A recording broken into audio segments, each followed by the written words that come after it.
And as a science, what we're going to be studying is called dynamics. And dynamics, as I wrote, is the study of how we actually affect objects' motion. So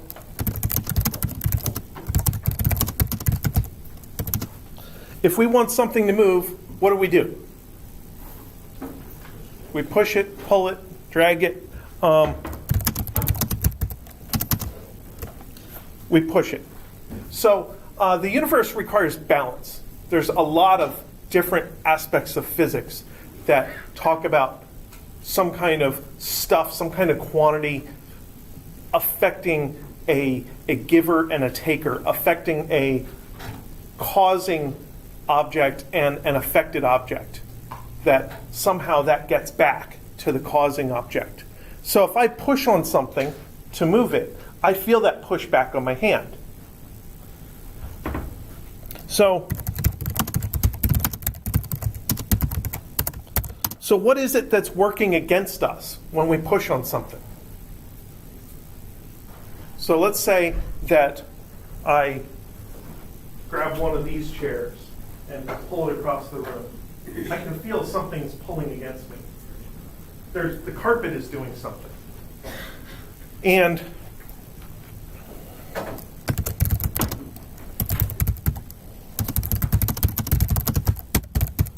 I would call that another object. That when the carpet causes the chair to resist my push or pull, that's some other object, a third object that's affecting me, some other force caused by another object. But even if I could get rid of all other forces, I could set something up on a completely rolly surface so that there's no friction whatsoever, I still feel resistance to movement. One of the first things we talked about when we did kinematics was that an object in motion tends to stay in motion, that objects like to be at constant velocity, and gravity, it does this weird thing where gravity makes things fall. So there's something in here called inertia.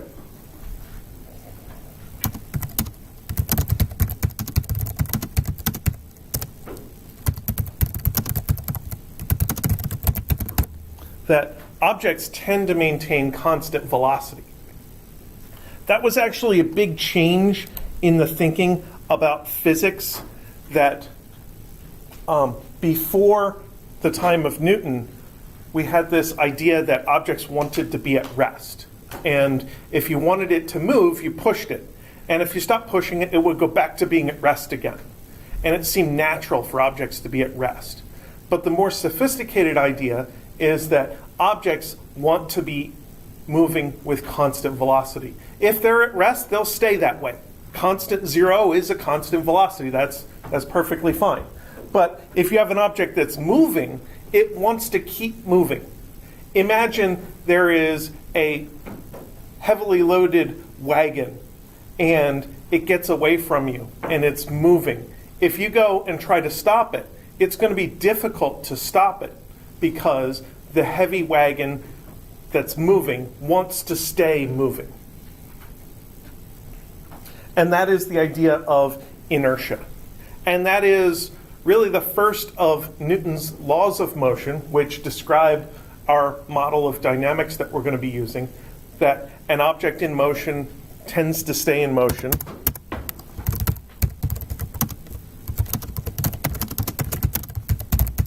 Well, how about start with an object at rest.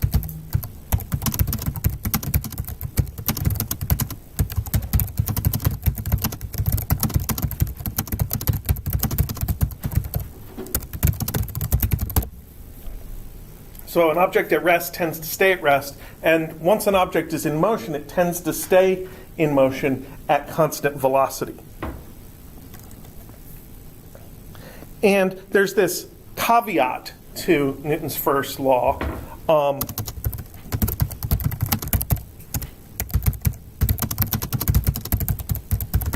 Unless affected by a net force.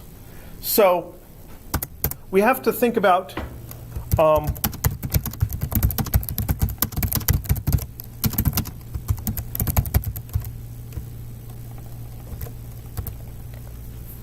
what is force?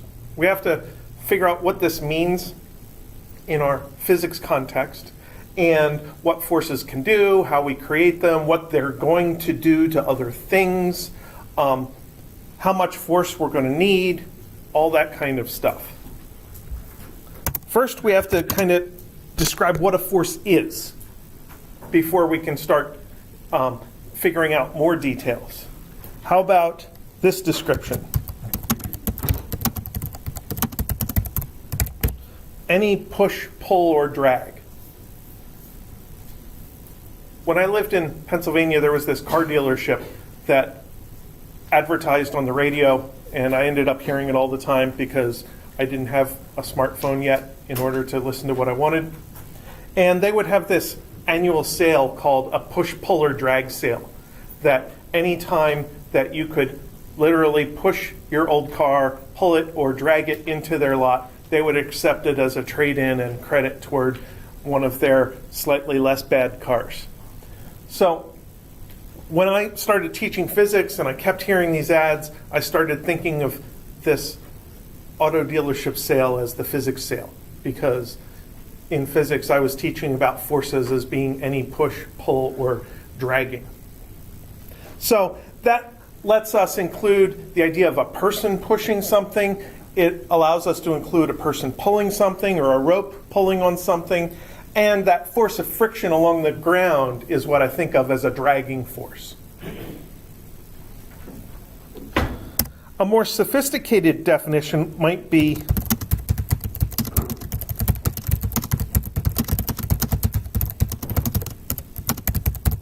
an attempt to affect the motion of an object. Because after all, the object by itself is going to stay at constant velocity. In order to change the velocity, something needs to attempt to do that change. The object isn't going to do it by itself. By itself, the object will keep going constant velocity. So something has to get in there and actually exert a force in order to change the object's motion.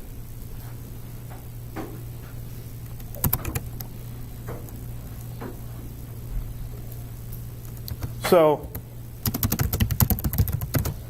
examples of attempts to affect the motion of an object.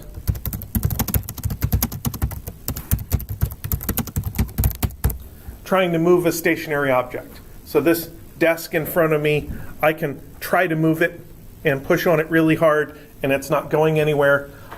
If I pull on it, I can actually get it to move a little bit because it's not actually bolted to the floor, but it's very difficult. So both of those acts of pushing it or pulling on this desk counted as exerting forces.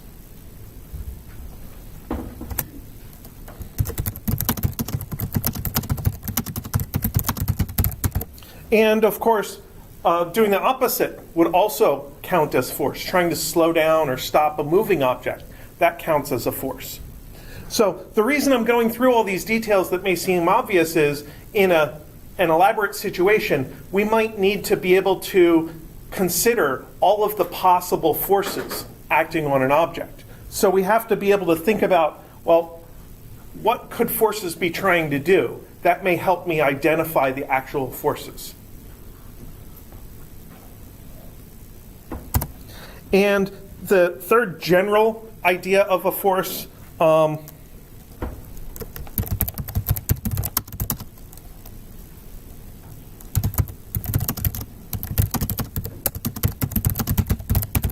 would be deflecting an object. So if something is coming toward me, I may want to deflect it to the side so it doesn't actually hit me. So that requires some amount of force as well. And if you have a car and you're driving around a bend in the road, you are curving, you're deflecting your path, you're bending your path, that's going to require some force to make your car do that. Because your car naturally wants to go straight at constant speed. It doesn't want to curve. So you have to actually do something in order to make your car curve on the road.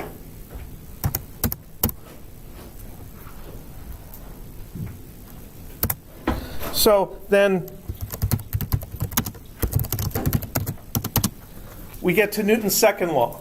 Newton's second law is kind of a more numerical, more quantitative description of how we affect an object's motion. I'm going to write the equation first, and then we'll talk about details. F net vector is equal to ma vector. We're going to be using this equation over and over again. Sometimes it'll look that complicated. Sometimes it'll just be the letters F equals ma, and the details will work themselves out. But I want to make sure that we understand there are details. And the first detail that's important is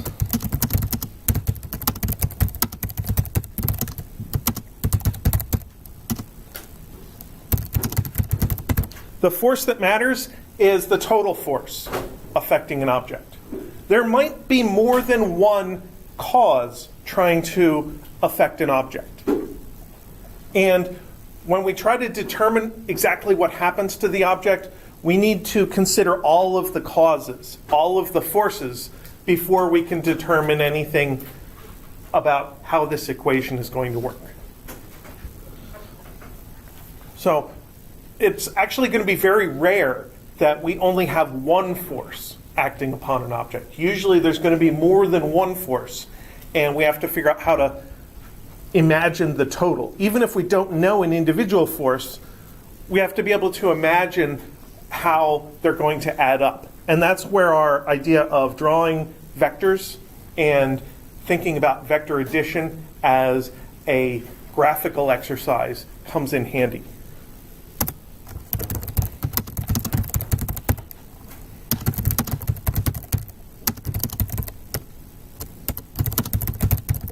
So the second detail in this is that forces are vectors. That's why there's an arrow over top.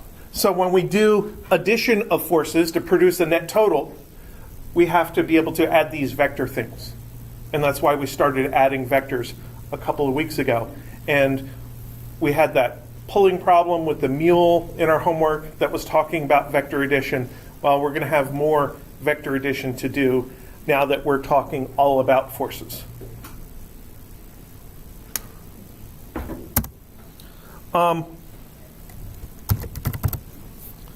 That M there,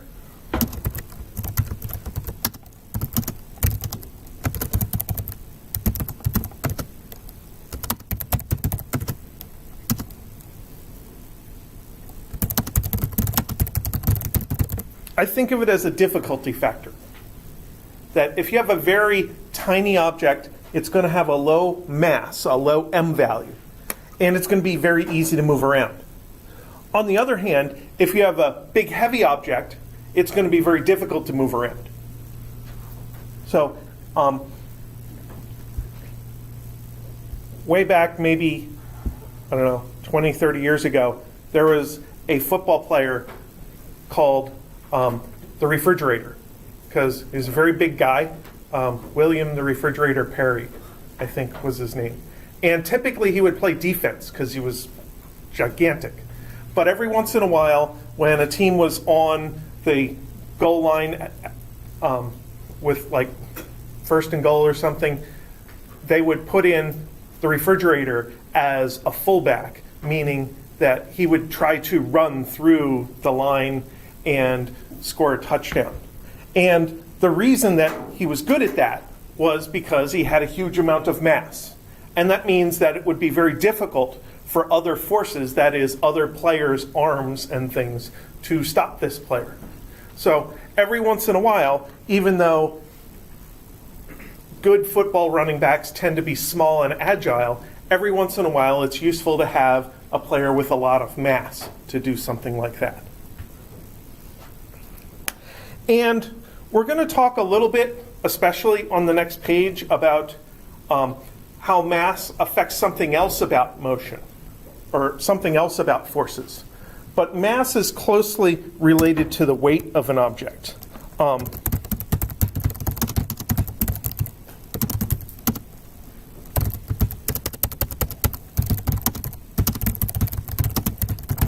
So we'll talk about the weight of an object and how that's related to mass. And they're definitely proportional to each other.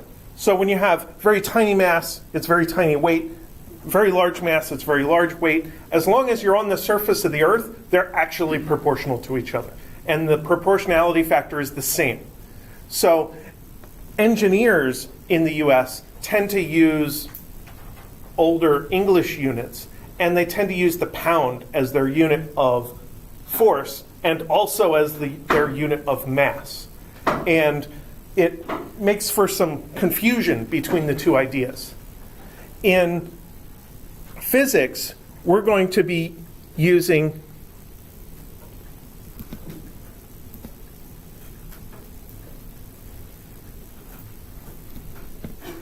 kilograms, kg, as our unit of mass. So that's going to help us distinguish mass from weight.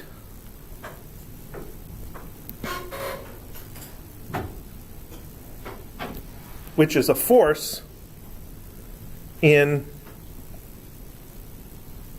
a unit called newtons, capital N.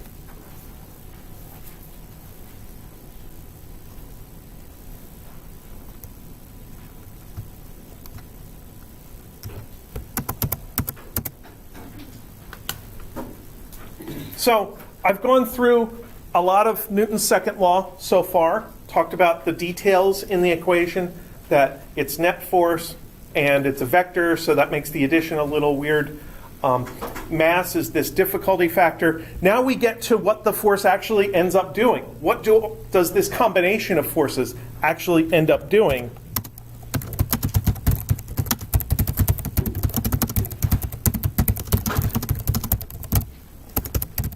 It is the object's acceleration that's determined by the net force. It's not the object's velocity that's determined by force. It's the object's acceleration. And then figuring out what happens to the velocity is another step. So that's why we spent a whole bunch of time in kinematics talking about acceleration and how an object behaves when it has a particular acceleration, because that's what's determined by forces. So now we can figure out what happens when an object has a particular force applied to it. So I talked about Newton's first law, inertia. I talked about Newton's second law, F equals ma. There is actually a Newton's third law.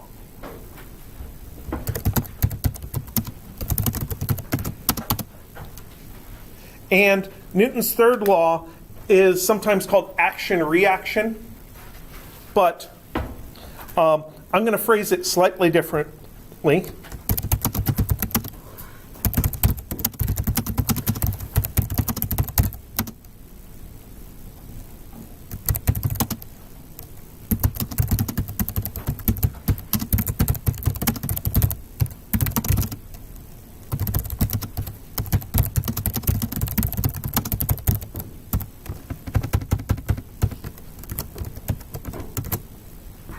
For every force, there is a reaction force acting in the opposite direction.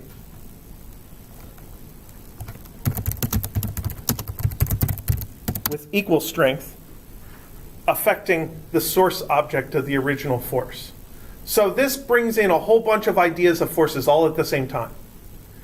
One of the most important ideas of forces is that forces are interactions between objects. So in order to have a force in the first place, you have to have more than one object in the universe. You can't have a force without another object. I can't have a force affecting me without another object causing that force. So I should be able to identify the cause of that other force. And once I've identified the cause of that other force, let's say we're talking about gravity. We're all familiar with gravity. It pulls us down. Gravity is a force, and gravity is caused by Earth, at least when you're around here. So this Newton's third law says that if I am pulled toward the Earth by the Earth, then there has to be an equal and opposite force a pull upward acting on the source object, that is, the Earth itself. So I am pulling up on the Earth. At the same time, the Earth is pulling down on me. In equation form, sometimes we'll write that F12 vector is minus F21 vector.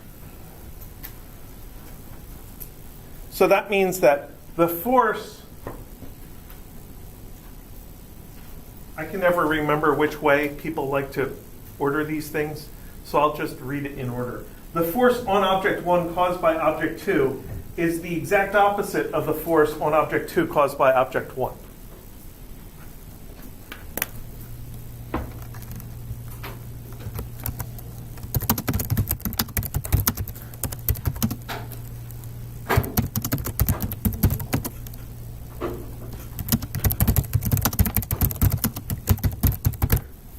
So one way to summarize this idea is that every single force that exists in the universe, we don't know of any exceptions, every force has two copies.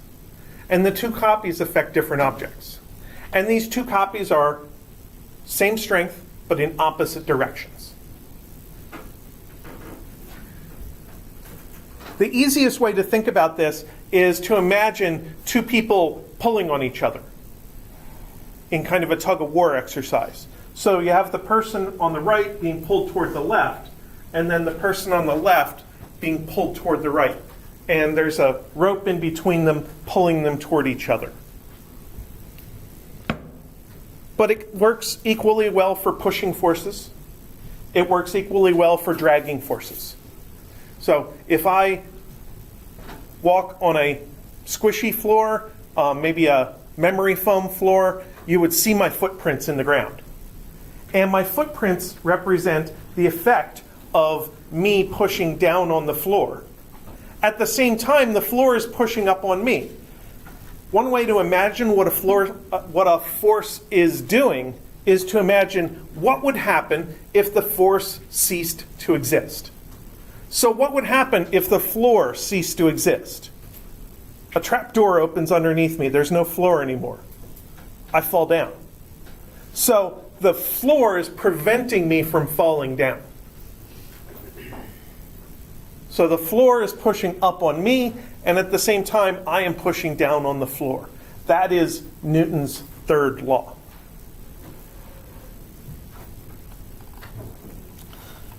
So we have to kind of figure out how to put these basic rules, this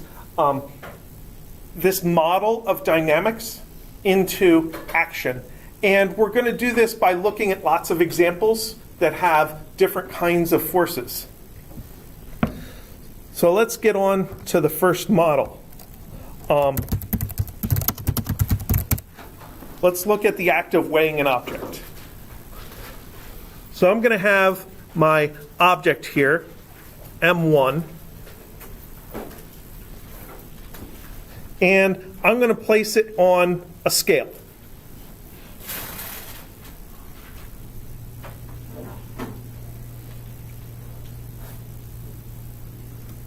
And the scale, in turn, is sitting on the ground.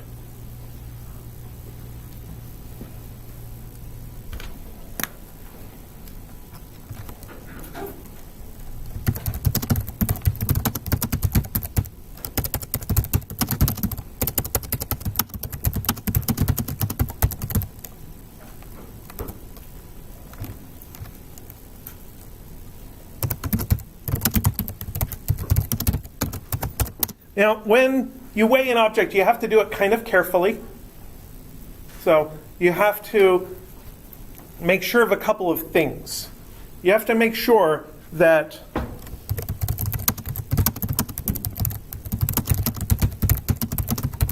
nothing else is affecting the object or the scale.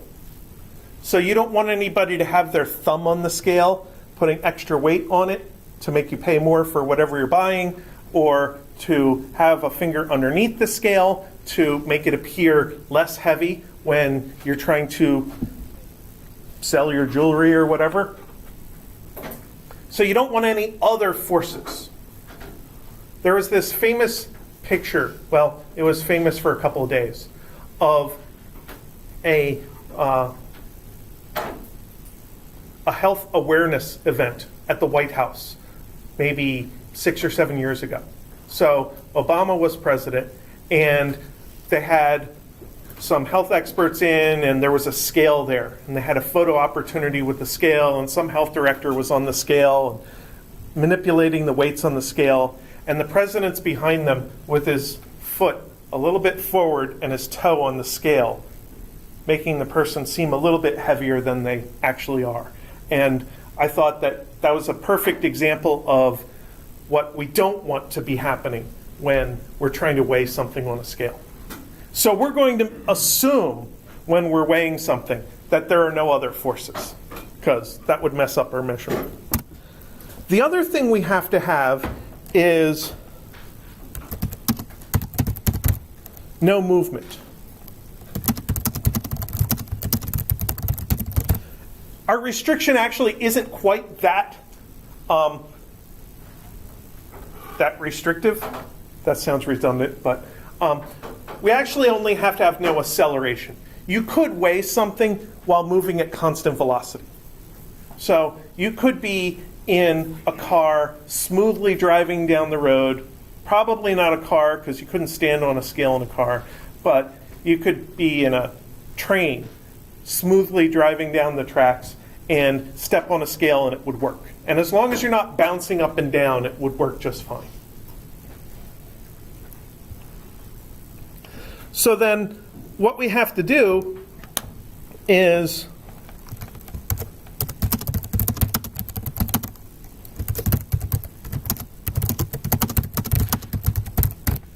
we have to apply Newton's second law to the object.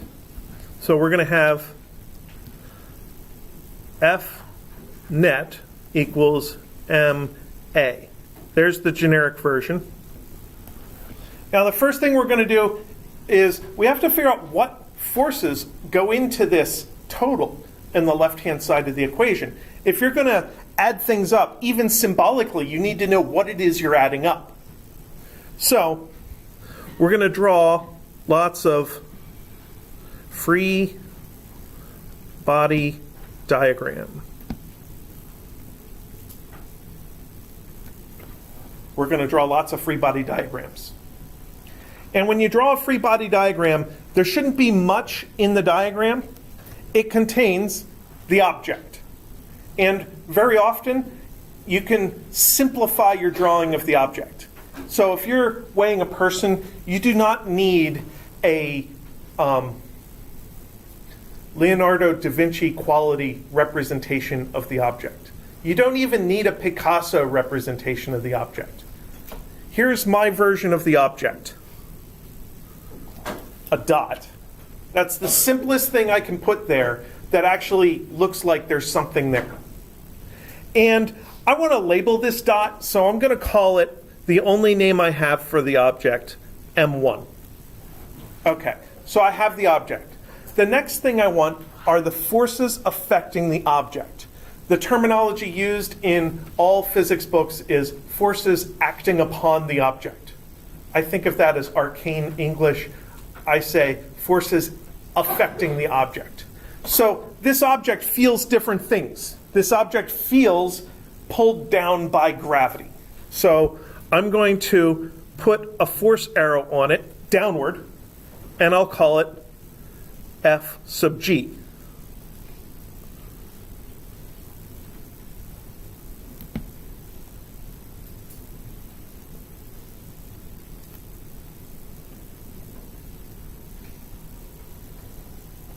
So that F sub g is the force of gravity from Earth. Then I want to think about what else is affecting this object on the scale. Well, this object is touching a scale. The scale is preventing the object from going down any further.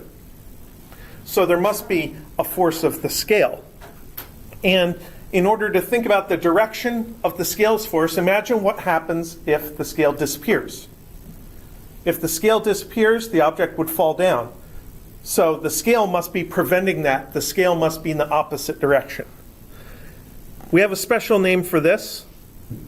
This is called F sub n, called the normal force.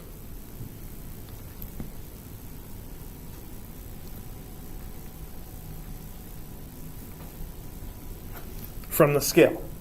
Now, we won't always label the details of what our force is and where it's coming from, because that's a lot of words and it can make our diagrams really cluttered. But I wanted to label it the first time so we remember that every force has all these different aspects to it. These forces are attached to M1. These forces have a direction. They do have a magnitude, which we'll get to. There's a symbol for them in case they're unknown. And there's a description. And the description should include what kind of force it is. Force of gravity. Gravity is the kind of force. The normal force is a kind of force. And I'll go through, I think, probably on Wednesday or maybe later today, the different kinds of forces that can affect objects. And then the other thing you want to think of is, where's that force coming from? What is causing that force? So gravity is coming from the Earth, and the normal force is coming from the scale. Why do we care where a force is coming from? Because we may need to apply Newton's third law later on. And in order to apply Newton's third law, we would need to know that this force has a partner that is pushing down on the scale.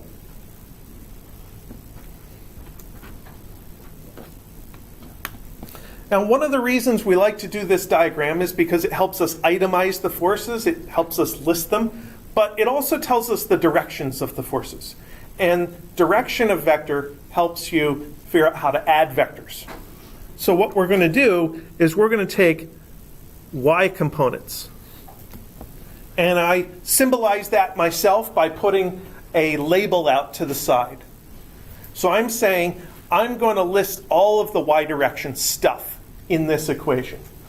Now in my F net, I want to think about any forces that I've drawn that are either upward or downward, because that's the y direction. So I have the normal force is upward, so it goes into the list by itself. And then the gravity force is downwards, so that is minus the force of gravity. And that completes my list of forces. I only had two things affecting this object. There's only two things in Newton's second law. Now I can move on to the other side of the equation. The m here, the generic m, is actually m1. And then we have the a. At this point, if you know the acceleration of the object, it's a good time to plug it in. Do we know the acceleration of this object?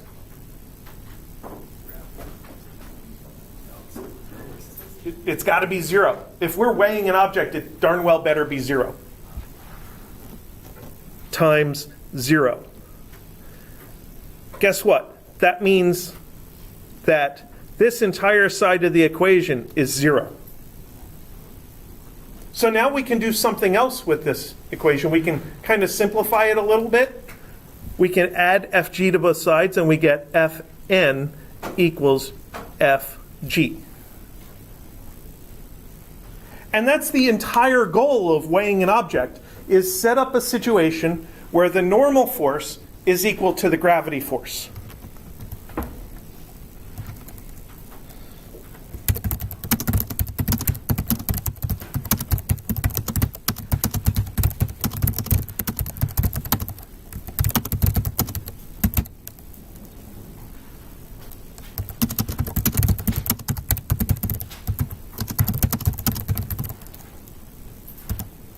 So the two forces are the only forces acting on an object. They have to add up to 0 because the net force is equal to 0. The only way for that to be true is for these two forces to be equal in magnitude and opposite in direction. So we have now calculated the fact that their magnitudes must be equal.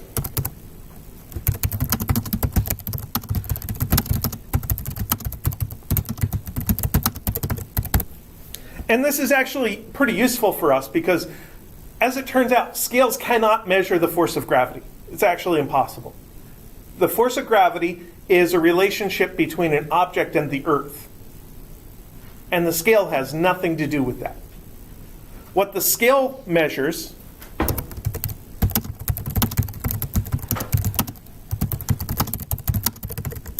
is the normal force, Fn.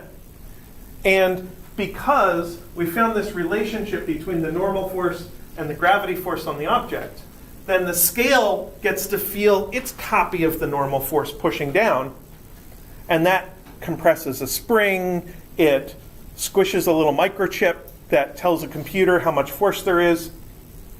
The scale feels the normal force.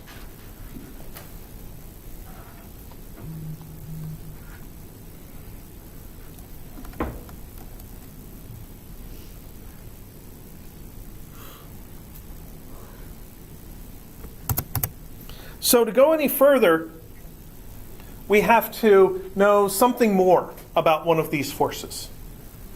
Maybe we're using the scale to measure or discover the weight of an object. That happens a lot. Or maybe we want to predict the force so we know what kind of scale we need. Because you would hate to put a car on a bathroom scale. That would squish the scale and break it. So you may need to make a prediction about how big these forces are going to be. So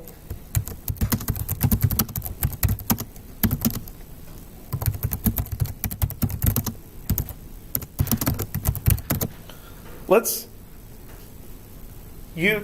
inject another law here, the force of gravity on Earth. The force of gravity is equal to mg.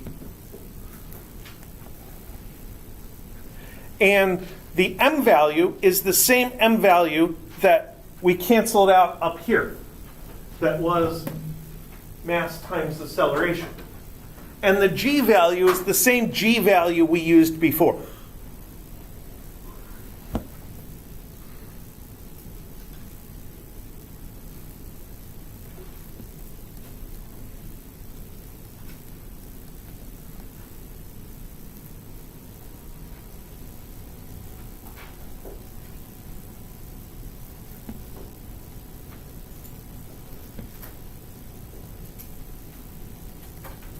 There's some sophisticated words for G. It's the gravitational field strength. So G is equal to 9.8 newtons per kilogram, which, by the way, is also 9.8 meters per second squared.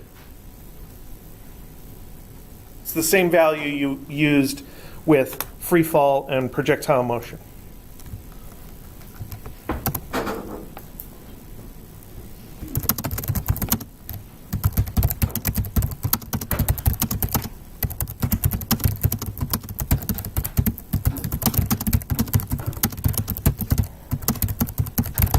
And, of course, we also know the direction of the force of gravity. Gravity points down. Gravity makes things try to go down.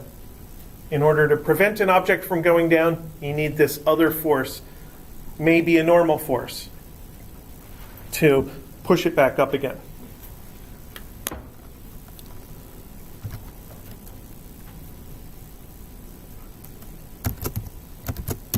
So as an example, let's say that M1 is equal to 3 kilograms. That's about 6 or 7 pounds worth of weight.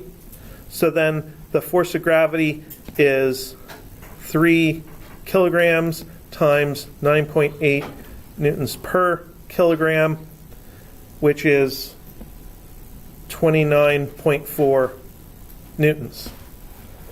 So that means that for this particular object, the normal force required to weigh the object is also 29.4 newtons.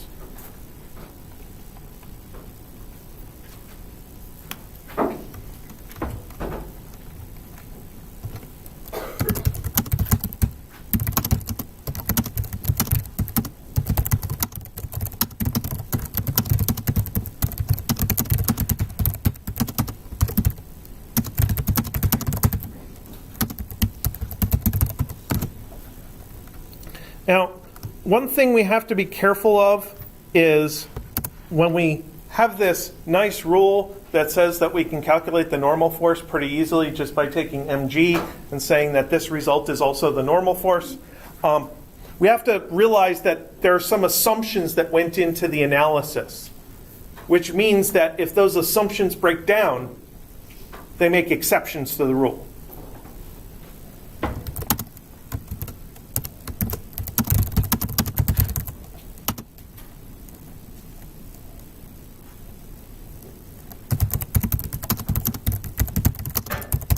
So if there is another force acting on your object, a vertical or a diagonal force, then the normal force is no longer going to equal the weight of the object.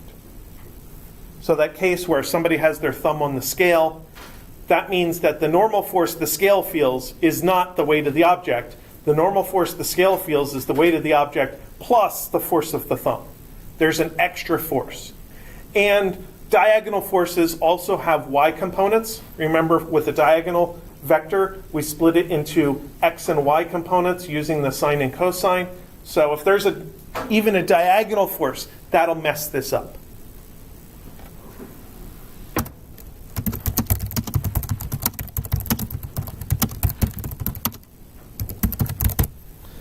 If the normal force isn't actually upward, then this is going to get messed up.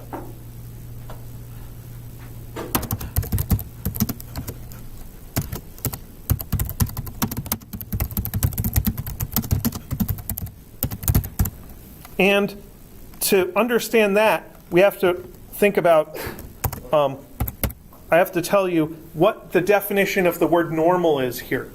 Normal does not mean usual or regular or everyday. Normal here means perpendicular. I think it comes from the idea of trying to build normal walls, and normal walls are vertical, perpendicular to the ground. Normal windows are rectangular.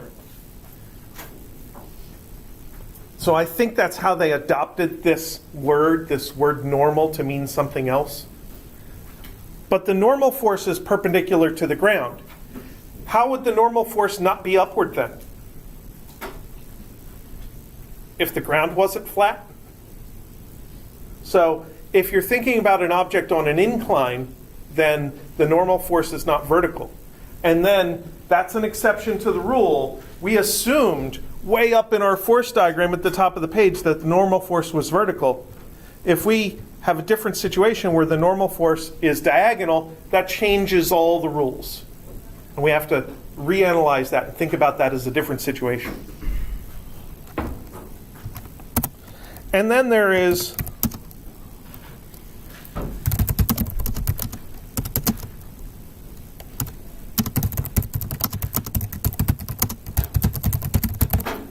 acceleration. We assume that the acceleration on the other side of the equation was 0. If that's not 0, that's going to mess up our results.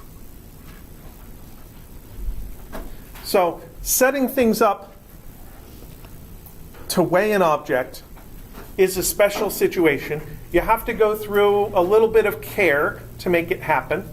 But when I'm standing here and stationary, the floor is basically weighing me. If there was an appropriate sensor in the floor, it could determine my weight right now. But if I'm moving around, if I raise and lower myself, that changes my acceleration. Then all bets are off as to exactly what the normal force is going to be. We'd have to do an analysis to find out what's going on.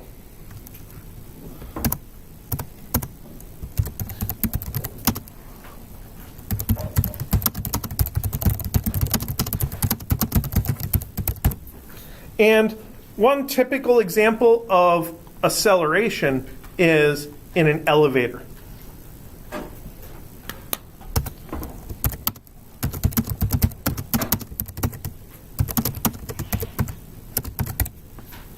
At rest, we have the normal force is the force of gravity.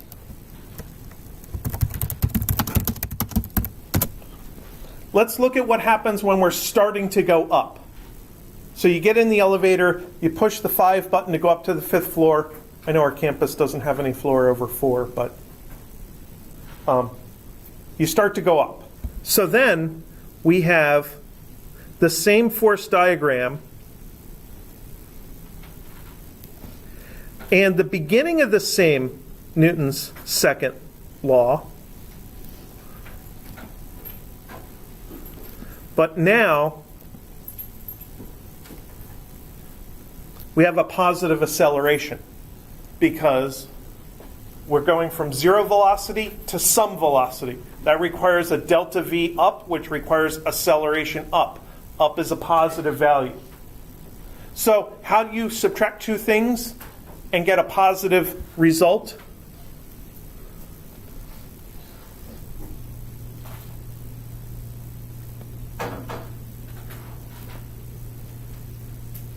That normal force has to be bigger than mg.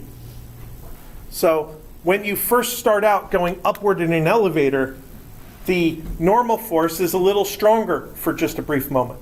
You feel pushed down into the floor. Actually, the floor is pushing up on you.